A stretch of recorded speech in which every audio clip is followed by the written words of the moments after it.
I'd like to spend a few minutes talking about solar PV in general and what's happening globally, because that's going to impact what happens in India, and then talk about India very specifically. So first of all, this is a typical breakdown of the markets. One thing about solar that's different from something like coal or gas or nuclear is it's not simply a large-scale central power generation technology.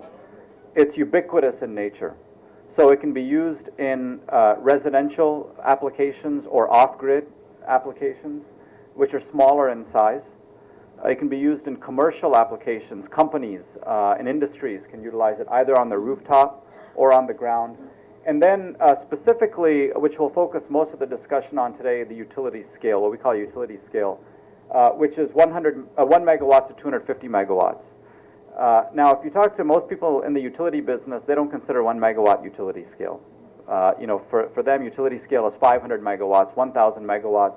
But as I'll talk about a little bit later, we need to reformulate our thinking of what utility scale really means, and look at an infrastructure that can absorb smaller power plants, because that really is utilizing the latest technologies, not just old technologies that have existed for over 100 years, such as fossil fuel generation.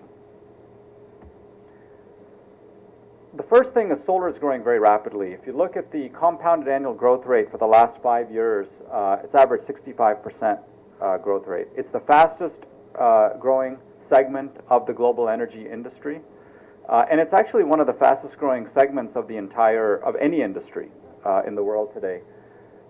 And so, people talk about solar being a niche or a small-scale technology. Just to give you a sense, in 2010, the solar industry shipped and installed globally the equivalent of 17 nuclear power plants worth of peak power. Now, I ask you, how many nuclear power plants were built in India last year? 0. And that's really what we have to look at is, in practical terms, solar is a technology that can compete today. It's not a technology of the future. It's a technology of today. Okay, so the other piece of this is increasing supply with decreasing costs and steadily falling prices. The other thing I would ask is, what energy generating technologies do we know that are actually coming down consistently in cost? It's not coal, as I'll show you later. It's not nuclear. It's not gas. It's solar and wind for the most part, although wind cost reductions have matured now and is not reducing in cost as rapidly. Just to give you a sense, when I got into the solar industry in 2003, the price of solar panels was approximately $4 to $4.20 a watt.